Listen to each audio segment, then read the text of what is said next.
Friends, آج کی ہماری اسٹوری کا عنوان ہے شیر اور بیل۔ پیارے بچوں، ایک جنگل میں ایک دفعہ دو بیل رہتے تھے، ایک لال اور ایک سفید، جن کی آپس میں بہت گہری دوستی تھی۔ وہ ایک ساتھ گھومتے تھے اور چرتے بھی ایک دوسرے کے ساتھ ہی تھے۔ ان کی اس دوستی کی وجہ سے جنگل کا شیر ان پر ہاتھ نہیں ڈال سکتا تھا۔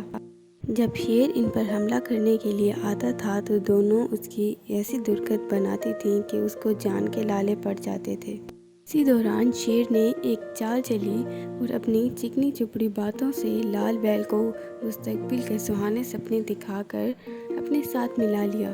لال بیل اس کی باتوں میں آسانی سے آ گیا۔ لال بیل کو شیر کے ساتھ دوستی زیادہ محفوظ نظر آ رہی تھی۔ لال بیل جب شیر کے ساتھ مل گیا تو چند دن بعد شیر نے سفید بیل کو اپنا شکار کا نشانہ بنایا اور اس پر حملہ کر دیا۔ پہلے تو دونوں مل کے شیر کو بھگا دیا کرتے تھے، لیکن اب ایک سفید بیل کے لیے شیر کو بھگانا مشکل ہو گیا تھا۔ سفید بیل نے لال بیل کو بہت پکارا اور دوستی کے واسطے دیے اور ایک بیل کے ساتھ بھائی چارے کا واسطہ دیا، لیکن لال بیل ٹس سے مس نہ ہوئی اور شیر کے ہاتھوں اسے اپنا شکار بنا دیا۔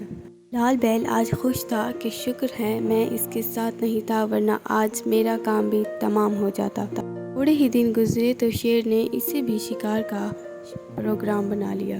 جب لال بیل کو اندازہ ہوا شیر کا تو اس نے جنگل کے سارے جانوروں کو پکار کر بلا لیا۔ نتیجہ: نا اتفاقی کا انجام تباہی و بربادی ہوتا ہے، اتفاق میں برکت ہے۔